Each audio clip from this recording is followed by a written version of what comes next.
ești. Ok. Deci ăsta este imobilizatorul omului, ăsta să vadă omul, să-l vadă pe al lui. Da, și imobilizator. Deci noi acum facem o simulare, suntem legați pe... Da, mai departe, suntem legați pe el și facem o simulare ca și cum ar fi pe mașină. Să arătăm omului că merge cheia, când așa. Poți să dai dacă vrei aici să... ăsta. Da, să bagă puțin aici, să fac cheia. Eu o să fac cheia care am reparat-o, care am programat-o. Deci asta este cheia omului. Una din ele, că mai avem o cheie cromă care nu poți să desfaci, că e foarte turnată. Și asta nu trimite aia fizic, e moartă. Și eu cum n-am putut să facem decât o singură cheie.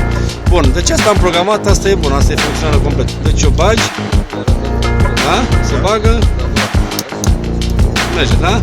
Mi-a pus contactul frumos, o să dau la automat.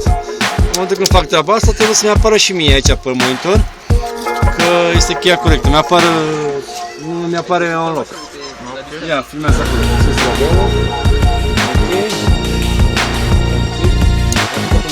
Ok.